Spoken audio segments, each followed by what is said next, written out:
இந்த மார்ச் மாதத்தில் கர்த்தர் நமக்கு வாக்குத்தத்தமாக கொடுத்த வார்த்தை எடுத்துக்கொள்ளுங்கள்.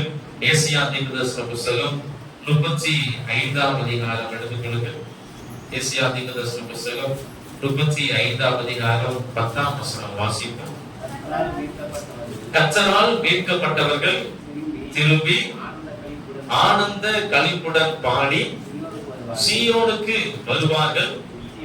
நிச்சய மகிழ்ச்சி அவர்கள் தலையின் மேல் இருக்கும். சந்தோஷமும் மகிழ்ச்சியும் அடைவார்கள்.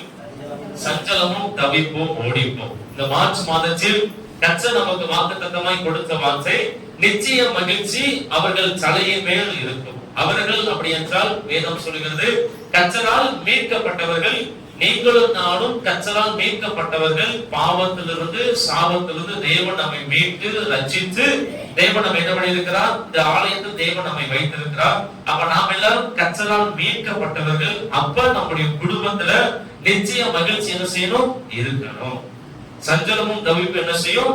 ஓடி போய் சந்தோஷமும் மகிழ்ச்சியும் அடைந்து நம்முடைய சிரசின் மேல் நிச்சய மகிழ்ச்சி இருக்கணும். இதைதான் வேதத்துல கர்த்தர் நமக்கு எழுதி வைத்திருக்கிறார். இந்த மார்ச் மாதத்திலிருந்து நம்முடைய எல்லா குடும்பங்களிலும் நிச்சய மகிழ்ச்சி காணப்படணும். அதற்காக நம்ம என்ன பண்ணணும்? ஜெபிக்கணும். நிச்சயம் அப்படி என்றால் நிரந்தரமானது. நிச்சயம் அப்படி என்றால் என்றைக்குமே நிலைத்திருப்பது. உதாரணமா பாத்தீங்கன்னா வருஷத்துல மொத்தம் 12 மாசம். ஆரம்ப மாதம் ஜனவரி, முடிவு மாதம் டிசம்பர். டிசம்பர் முடிஞ்சிச்சு அப்படின்னா அடுத்த வருடம் என்ன செய்யும்? பிறகு. அப்ப ஒரு வருடத்திற்கு 12 மாதங்கள்.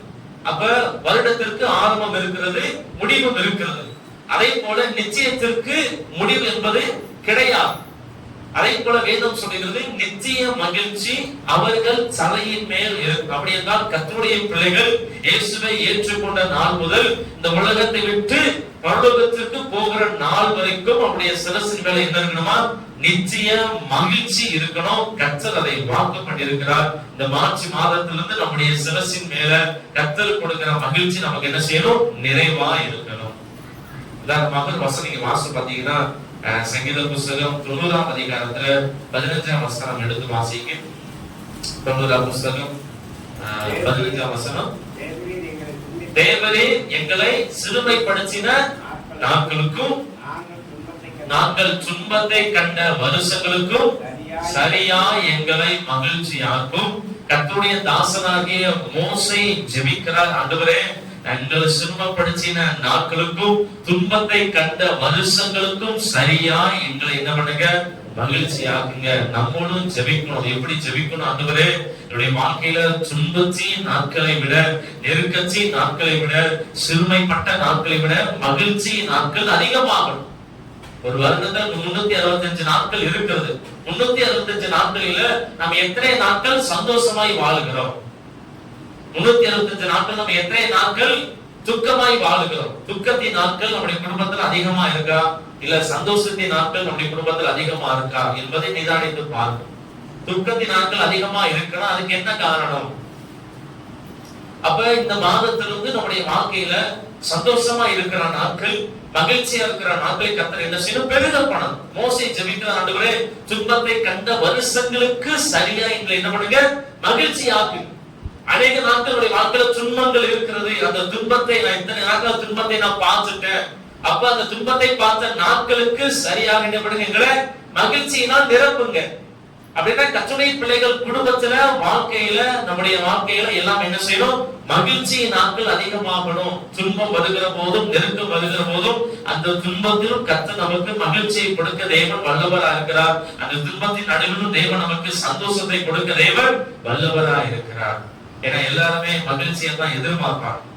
எல்லாருமே சந்தோஷத்தை தான் எதிர்பார்க்கிறோம், சமாதானத்தை தான் எதிர்பார்க்கிறோம். நான் துக்கத்தோடு கூட இருக்குன்னு சொல்லி யாருமே விரும்புகிறது கிடையாது. என் குடும்பத்துல கஷ்டம் வந்துகிட்டே இருக்கணும், கஷ்டம் விலக கூடாது அப்படின்னு விரும்புகிறது கிடையாது.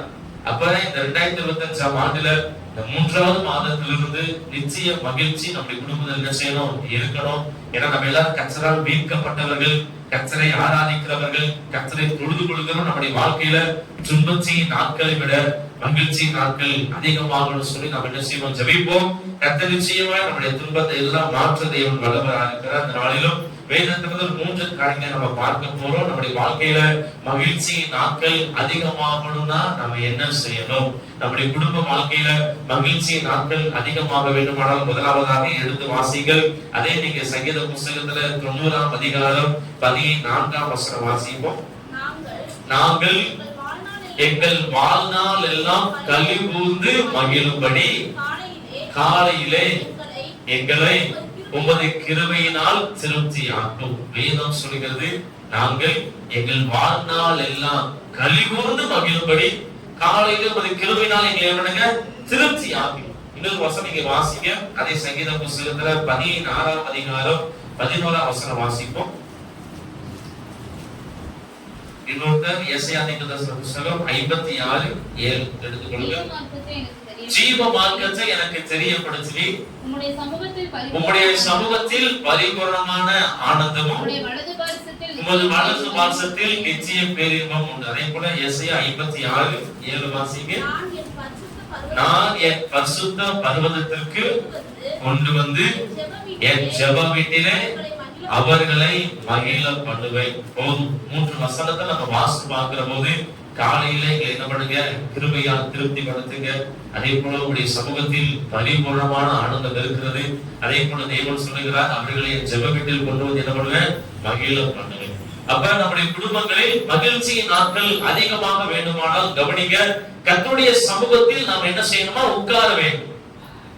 ஏன்னா கர்த்தருடைய சமூகத்தில் மகிழ்ச்சி இருக்கிறது, கர்த்தருடைய சமூகத்தில் பரிபூர்ணமான ஆனந்தம் இருக்கிறது. கர்த்தருடைய சமூகத்தில் யார் வந்தாலும் கர்த்தர் அவர்களை மகிழ பண்ணுகிறார். வேதம் அதான் நமக்கு கற்றுக் கொடுக்கு. என்னுடைய ஜெப வீட்டிலே கொண்டு வந்தவர்கள் என்ன பண்ணுவேன்? மகிழ பண்ணுவேன். துக்கத்தோடு வருகிறவர்கள் தேவ சமூகத்தில் சந்தோஷத்தினால் நிரப்பப்படுவார்கள். வருத்தத்தோடு வருகிறவர்கள் தேவ சமூகத்தில் மகிழ்ச்சியால் நிரப்பப்படுவார்கள். அப்ப நீங்களும் நானும் தேவ சமூகத்தில் அமர்ந்திருக்கிற பழக்கம் நமக்கு இருக்குமானால் கர்த்தர் நிச்சயமாய் நம்ம என்ன பண்ணுவார்? மகிழ பண்ணுவார். தேவனிடம் பேச பேச பேச நம்முடைய துக்கங்கள் மாறும். ஆண்டவர்கிட்ட பேச பேச நமக்குள்ளாக சமாதானம் உண்டாகும், சந்தோஷம் உண்டாகும். அதான் அடிக்கடி சொல்லுவேன், மனிதன் முகத்தை அதிகமாய் பார்க்காம கர்த்தர் முகத்தை அதிகமாய் பார். ஏன் அப்படின்னா ஆண்டவரை நோக்கி பார்க்கிற போது, ஆண்டவரை நோக்கி நம்ம ஜெபிக்கிற போது நம்முடைய துக்கங்கள் எல்லாவற்றையும் கர்த்தர் மாற்றுவார். மனுஷனால மாற்ற முடியாது. மனுஷனால ஆறுதல் ரெண்டு வார்த்தை சொல்லுவான், கவலைப்படாதப்பா எல்லாம் மாறி, அவ்வளவுதான். வேற என்ன சொல்ல முடியும்?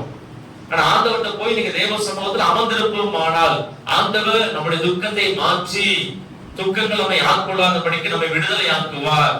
அதே போல வேண்டிய ஆலோசனைகளை கர்த்தர் கொடுப்பார், வேண்டிய வழிகளை கர்த்தர் திறப்பார், வேண்டிய பலனை கர்த்தர் நமக்கு தருவார். அப்படி என்றுதான் வேதம் நம்ம வாசி பார்க்கிறோம்.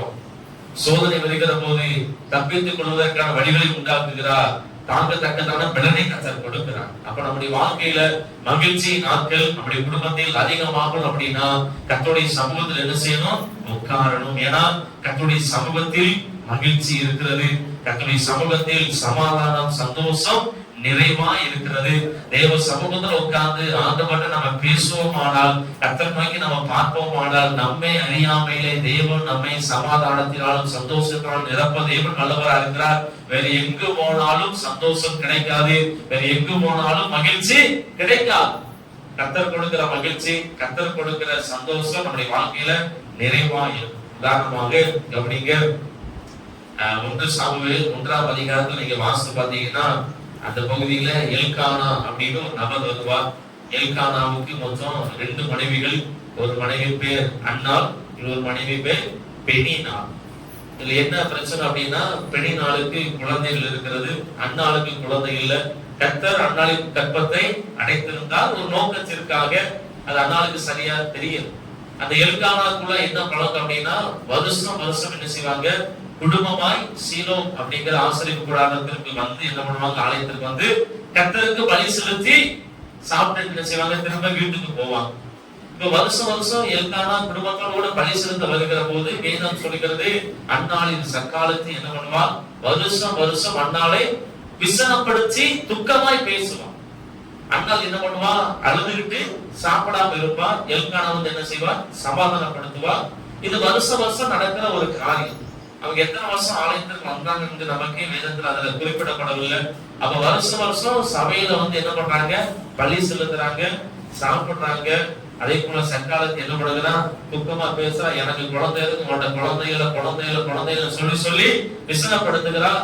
அனுதினமும் வருஷம் என்ன செய்யறான், அழுது சாப்பிடாம என்ன பண்ணுவான், அன்னால் அழுது கொண்டிருப்பான். ஒரு குறிப்பிட்ட நாள்ல உங்களுக்கு துக்கம் அதிகமாயிடுச்சு. 12ஆம் வசனத்தை நம்ம வாசித்து பார்க்கிற போது, அன்னால் கர்த்தருடைய சந்நிதியில் வெகு நேரம் விண்ணப்பம் பண்ணி கொண்டு தன்னுடைய இருதயத்தை என்ன பண்ணுவார், தேவ சமூகத்தில் ஊற்றி விடுவார். ஆண் பிள்ளையை கொடுத்தால் முடிந்து என்ன செய்கிற, ஒப்பு கொடுக்கிற பின்பதாக வேதம் சொல்லுகிறது. அன்னால் பின்பதாக துக்க முகமா இருக்கல, கர்த்தர் அன்னாளை மகிழ்ச்சி ஆக்கினார். இந்த பகுதியிலிருந்து நம்ம தெரிந்துக்கிட வேண்டிய ஒரு காரியம் என்னவென்றால், வருஷம் அன்னாள் கர்த்தருடைய ஆலயத்திற்கு வந்திருந்தும் அன்னாளின் துக்கம் மாறல, அன்னாளுக்கு குழந்தை பாக்கியம் கிடைக்கல, அன்னால் விசனப்படுகிற நிலைமை ஏற்பட்டது. அப்ப வருஷம் சபையில வந்து பலி செலுத்தினாலும் துக்கம் என்ன செய்யல, மாறல. பின்பதாக கர்த்தருடைய சந்நிதியில் வெகு நேரம் விண்ணப்பம் பண்ணி ஜெபிக்கிற போது, இருதயத்தை திறந்து ஊற்றுகிற போது அன்னாளின் துக்கம் மாறினது. அதே போலதான் இன்றைக்கு பல கிறிஸ்தவர்கள் ஞாயிற்றுக்கிழமை சபைக்கு வராங்க, காணிக்க போடுறாங்க, செய்தி கேட்கிறாங்க, வீட்டுக்கு போறாங்க. அடுத்த வாரம் சபைக்கு வராங்க, காணிக்க போடுறாங்க, செய்தி கேட்கிறாங்க, வீட்டுக்கு போறாங்க. குடும்பத்தில் இருக்கிற பிரச்சனை மாறப்படக்கு, குடும்பத்தில் இருக்கிற துக்கம் மாறப்படக்கு, குடும்பத்தில் இருக்கிற கஷ்டம் அப்படிதான் இருக்கிறது. எப்படி வருஷத்தை ஆரம்பிக்கிறோமோ அப்படியே வருஷத்தை முடிக்கிறோம். அப்படி குடும்பத்துல ஏதாவது முன்னேற்றம் இருக்கிறதா, நம்ம செய்யற வேலையில நமக்கு முன்னேற்றம் இருக்கிறதா, நம்முடைய சமாதானத்துல ஏதாவது முன்னேற்றம் இருக்கிறதா, நம்முடைய சுகத்துல ஏதாவது முன்னேற்றம் இருக்கிறதா, ஆண்டவர் நமக்கு ஏதாவது அற்புதம் செய்திருக்கிறாரா, ஆண்டவர் நமக்கு ஏதாவது அதிசயங்கள் செய்திருக்கிறாரா, ஆண்டவர் நம்முடைய வாழ்க்கையில பெரிய காரியங்கள் செய்திருக்கிறார். ஏன் நடக்கல? ஏன் அப்படின்னா, இன்னைக்கு நிறைய பேரு சபைக்கு போகணும் அப்படின்னு வாரா, அன்னாலை போல ஆலயத்தை போய் எட்டி பார்த்துட்டு வழி செலுத்து என்ன செய்வோம், வீட்டுக்கு போயிடும். அப்ப அன்னால் தேவ சமூகத்தில் வெகு நேரம் விண்ணப்பம் பண்ணினான். அப்ப தேவ சமூகத்துல வருகிற போது இருதயத்தை திறந்து என்ன செய்யணும், ஜெபிக்கணும். கர்த்தரை ஆராதிக்கிற போது முழு பொழுது என்ன செய்யணும், கர்த்தரை ஆராதிக்கணும். செய்தியை கேட்கிறவங்க என்ன செய்யக்கூடாது, கர்த்தரை வார்த்தையை மனுஷன் கவனமாய் கேட்கணும். தேவ சமூகத்துல வந்து என்ன செய்யக்கூடாது, சும்மா இருக்கக்கூடாது. ஆலயத்துக்கு வருவது முக்கியமான காரியம். அதை விட முக்கியமான காரியம் தேவ சமூகத்துல என்ன செய்யணும், ஜெபிக்க கற்றுக்கொள்ளணும். ஆலயத்துக்குள்ளாக வந்தாச்சு அப்படின்னா நம்முடைய சமூகத்தை என்ன செய்யணும், முழுமையாக ஒப்புக்கொடுக்கணும். கர்த்தரை ஆராதிக்கிற போது முழுமையாக கர்த்தரை தேடி ஆண்டவருடைய பிரச்சனையை மாற்றுங்க, தீமையை மாற்ற சொல்லி ஜெபிக்கிற போது கர்த்தர் நிச்சயமாய் மாற்றுவார். சபைக்கு வந்தால் மட்டும் பிரச்சனை மாறாது. சபையில வந்து ஜெபிக்கிற போது கர்த்தருடைய மகிழ்ச்சி நம்மை ஆளுகை செய்யும். அன்னால் சபைக்கு வந்தால் துக்கம் மாறல, ஆனா தேவ சமூகத்தில் வெகு நேரம் விண்ணப்பம் பண்ணி ஜெபிக்கிற போது, இருதயத்தை ஊற்றி ஜெபிக்கிற போது அன்னாளுக்கு கர்த்தர் என்ன செய்தார், குழந்தை பாக்கியத்தை கொடுத்து அன்னாளின் துக்கத்தை மாற்றி கர்த்தர் என்ன செய்தார், மகிழ பண்ணினார். அப்ப நீங்களும் நானும் நம்முடைய வாழ்க்கையில மகிழ்ச்சி நாட்கள் அதிகமாகணும் அப்படின்னா தேவ சமூகத்துல ஜெபிக்கிற பழக்கத்தை ஏற்படுத்திக் கொள்ளணும். அதே போல நமக்கு என்ன செய்யணும், குறிப்பிட்ட நேரத்தை ஒதுக்கி வீட்டுல என்ன செய்யணும், ஜெபிக்கணும். ஒவ்வொரு நாளும் அதிகாலையில் நம்ம என்ன செய்யணும், அதிகமா ஜெபிக்கணும். அதே போல நேரம் கிடைக்கிற போதெல்லாம் என்ன செய்யணும், தேவ சமூகத்துல குடும்பத்திற்காக, பிள்ளைகளுக்காக, தொழில்களுக்காக நம்ம அனுதினமும் ஒப்பு கொடுத்து நம்ம ஜெபிக்கிற போது கர்த்தர் நிச்சயமாய் நம்ம என்ன செய்வார், மகிழ பண்ண வல்லவர். தேவ சமூகத்தில் உட்கார ஒரு குடும்பத்துல என்ன செய்யாது, மகிழ்ச்சி வராது. நான் தேவ சமூகத்துல உட்கார்ந்து ஜெபிக்கல அப்படின்னா என் குடும்பத்துல சண்டை வந்துகிட்டே தான் இருக்கும். நான் தேவ சமூகத்துல உட்கார்ந்து ஜெபிக்க நான் கற்றுக்கொள்ளல அப்படின்னா எனக்குள்ளாக இருக்கிற என்ன செய்யாது, சந்தோஷம் எனக்கு வராது, மகிழ்ச்சி வராது. குடும்பத்துல சந்தோஷம் மகிழ்ச்சி அடிக்கடி வரணும் அப்படின்னு என்ன பண்ணுங்க, தேவ சமூகத்துல உட்கார்ந்து குடும்பத்துக்காக ஜெபம் பண்ணுங்க, பிள்ளைகளுக்காக ஜெபம் பண்ணுங்க. கர்த்தர் நிச்சயமாய் உங்கள் குடும்பத்தை என்ன செய்வார், மகிழ் பண்ணுவாராக. இன்னொரு வசனம் நீங்க எடுத்து வாசிங்க. அப்போஸ்தலர் நடவடிக்கைகள் புத்தகத்துல 2ஆம் அதிகாரம் எடுத்துக்கொள்ளுங்க. அப்போஸ்தலர் நடவடிக்கைகள் புத்தகம் 2ஆம் அதிகாரத்துல 25ஆம் வசனமும் 26ஆம் வசனமும் வாசிங்க. அவரை குறித்து தாவீது கர்த்தரை எப்பொழுதும் எனக்கு முன்பாக நிறுத்தி நோக்கி கொண்டிருக்கிறேன். நான் அசைக்கப்படாதபடிக்கு அவர் என் வலது பாரசத்தில் இருக்கிறார். அதனாலே என் இருதயம் மகிழ்ந்தது, என் நாவு களி கூர்ந்தது, என் மாம்சமும் நம்பிக்கையோட தங்கி இருக்கும். அப்போஸ்தலனாகிய பேதுரு பிரசங்கம் பண்ணுகிற போது தாவீதை குறித்து சொல்லுகிறார். தாவீது சொன்ன வார்த்தை, கர்த்தரை எனக்கு முன்பாக நிறுத்தி நோக்கி கொண்டிருக்கிறேன். அதனால என் இருதயம் மகிழ்கிறது, என் நாவு களி கூறுகிறது, நான் அசைக்கப்படாமல் இருப்பேன். ஏன் அப்படின்னா தாவீது ராஜா எப்பொழுதும் கர்த்தரை நோக்கி துதிக்கிற, கர்த்தரை நோக்கி ஜெபிக்கிற ஒரு மனிதனாக இருந்தார். வேதம் அதான் சொல்லுகிறது, எப்பொழுதும் அவரையே நான் என்ன பண்ணிருக்கிறேன், நோக்கி கொண்டிருக்கிறேன்.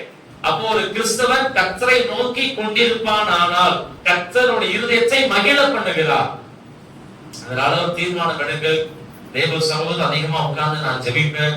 தேவையில்லாம உட்கார்ந்து நேரத்தை செலவழிக்கிறதை விட இன்னைக்கு வெட்டி பேச்சுகள் இன்னைக்கு கிறிஸ்தவர் மத்தியில் அதிகமாய் பேச்சு, வீணான பேச்சுகள் அதிகமாய் பேச்சு. அதனால வீணான பேச்சுகளை குறைச்சிட்டு ஆண்டவர்கிட்ட பேச நீங்க பழகுங்க.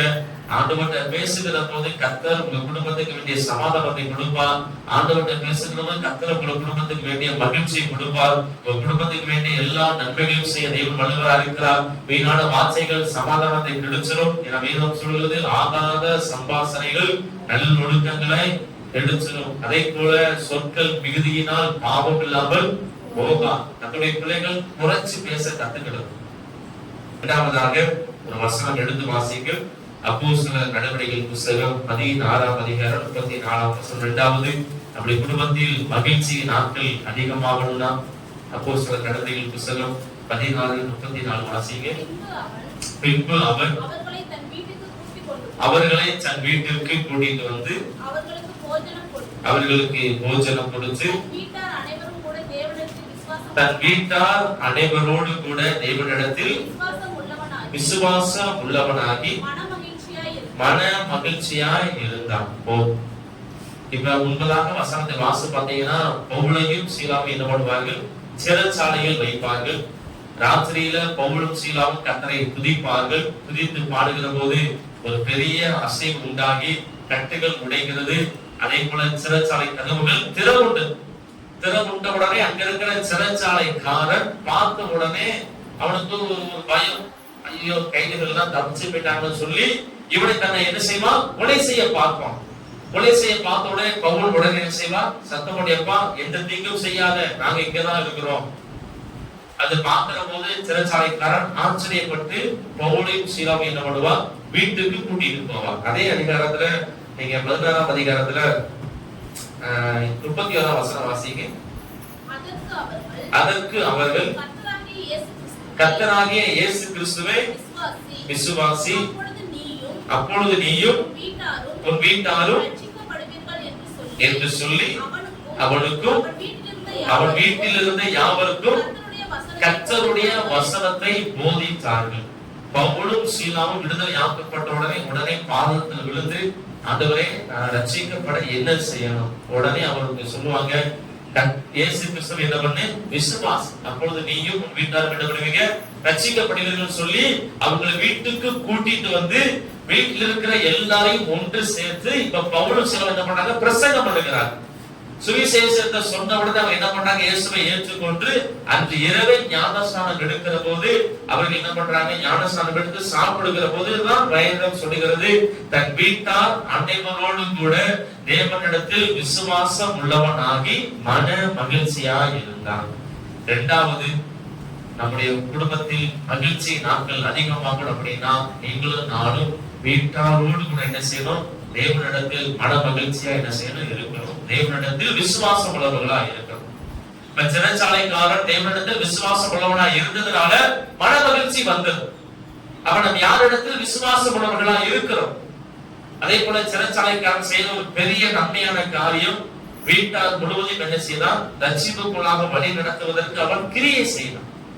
இப்ப முழு குடும்பமும் ரட்சிக்கப்பட்டதுனால முழு குடும்பமும் கர்த்தரை விசுவாசித்தார்கள்.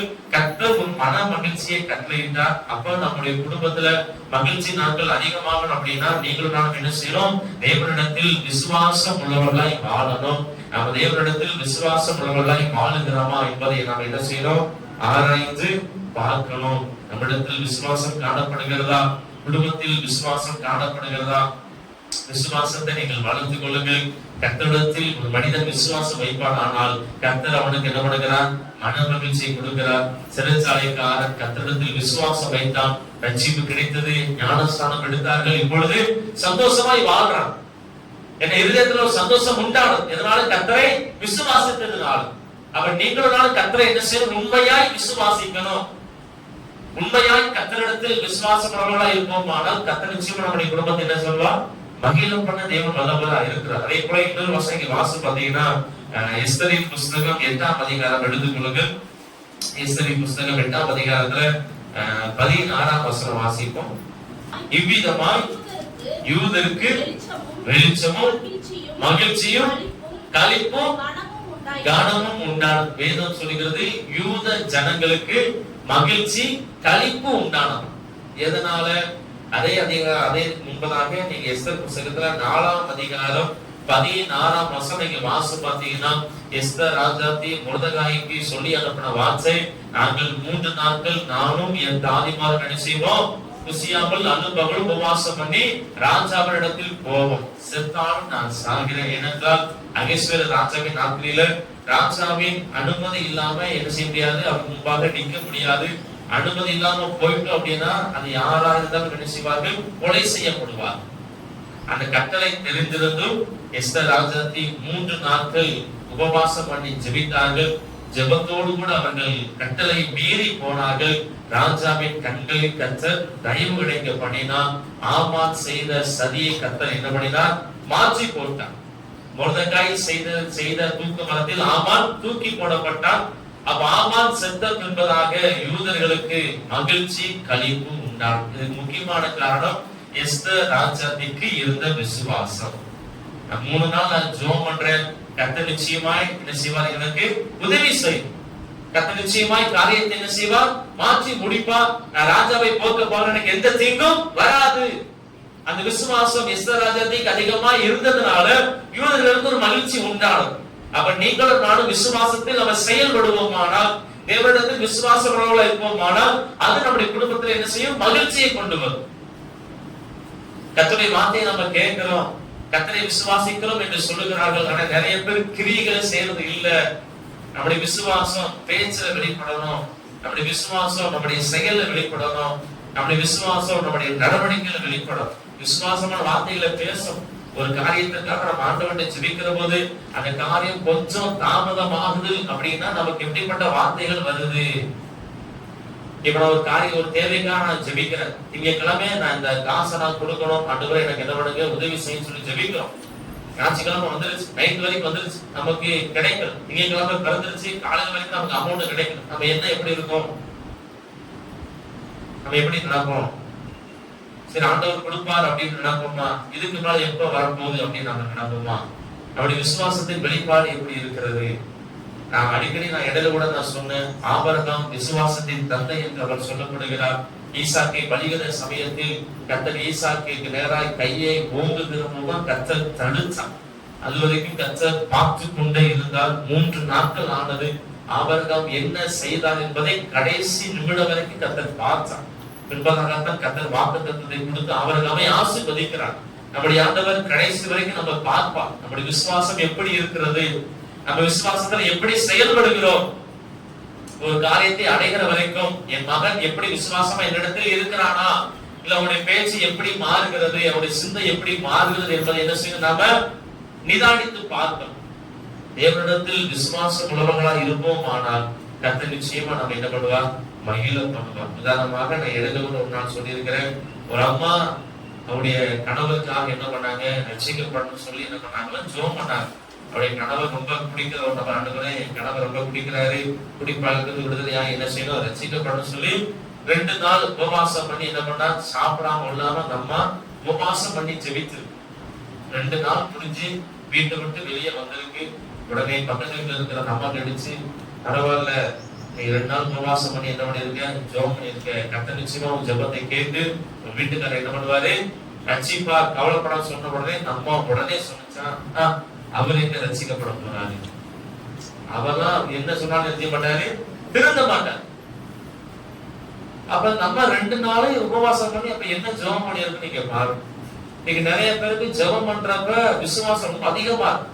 ஆண்டவரே அப்படி பண்ணுங்க இப்படி பண்ணுங்க வசனம் சொல்லி இன்னைக்கு நிறைய பேர் என்ன பண்றாங்க, நல்ல தைரியமா ஜெபம் பண்றாங்க. ஆனா ஜெபம் பண்ணி முடித்த பின்பதாக, வீட்டுக்கு போன பின்பதாக, சூழ்நிலைகளை பார்த்த பின்பதாக நம்முடைய விசுவாசம் எப்படி இருக்கு? சபைக்குள்ளாக வருகிற போது எல்லாருக்கும் விசுவாசம் அதிகமாய் பெருகும். வசனத்தை வாசிப்பது விசுவாசம் அதிகமாய் பெருகும். ஆனா சூழ்நிலை வருகிற போது நம்முடைய விசுவாசம் எப்படிப்பட்டதாய்? பேதுரும் அப்படித்தான். கடல் மேல நடக்கிறதுக்கு ஆண்டவர் உத்தரவு கேட்பார். உடனே ஆண்டவர் உத்தரவு கொடுத்தார். இயேசுவை பார்த்து உடனே கப்பல் இருந்து குதிச்சு நடக்க ஆரம்பிச்சிட்டார். இங்க இருந்து அவ்வளவு நடந்து போறாரு. பக்கத்துல பாத்தீங்கன்னா பெரிய புயல், காற்று பலமா அடிக்கு. இயேசுவை பார்த்து நடந்து வருகிற போது அவருக்கு எந்த பிரச்சனையும் தெரியும். கொஞ்சம் கண்ணு இந்த பக்கமா திரும்பி பார்க்கிற போது கடல் கொந்தளிக்கிறத பார்த்தோன்னே பேதுரு பயந்துட்டார். பயந்த உடனே தண்ணிக்குள்ள மூழ்க ஆரம்பிச்சுட்டார். உடனே ஆண்டவரே என்னை ரட்சிங்க ரட்சின்னு சொல்லி கேட்கிறப்ப ஆண்டவர் என்ன பண்ணா, அற்ப விசுவாசியை சொல்லி என்ன பண்ணா, கையை பிடிச்சு தூக்கி எடுத்தார். அப்ப சூழ்நிலை ஒன்று வருகிற போது நம்முடைய விசுவாசம் எப்படி இருக்கிறது? நம்ம கர்த்தரிடத்தில் விசுவாசம் உள்ளவர்களா இருக்கிறோமா, இல்ல அவிசுவாசமான வார்த்தைகளை பேசுகிறோமா என்பதை என்ன செய்ய நிதானித்து பார்க்கணும். அப்ப தேவனிடத்தில் ஒரு மனிதன் விசுவாசம் உள்ளவனா இருப்பான். ஆனால் கர்த்தர் அவரை என்ன பண்ணுவார், மகிழ பண்ணுவார். எதை கண்டும் எதை பார்த்தும் நம்முடைய விசுவாசம் என்ன செய்ய குறைக்கூடாது. அந்த அளவுக்கு நம்ம வளரணும். 20 வருஷம் சபைக்கு வந்தால் விசுவாசம் செய்யப்படுறதுக்கு நிறைய பேருக்கு வளர மாட்டாது. 30 வருஷம் சபைக்கு வந்தாலும் பிரச்சனையை பார்த்தா நம்ம என்ன செய்யறோம், ஓரமா உட்கார்ந்துடும்.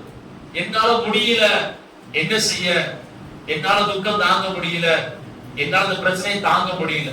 அப்ப நம்முடைய விசுவாசத்தின் வாழ்க்கை எந்த அளவுக்கு நம்ம வளர்ந்திருக்கோம்.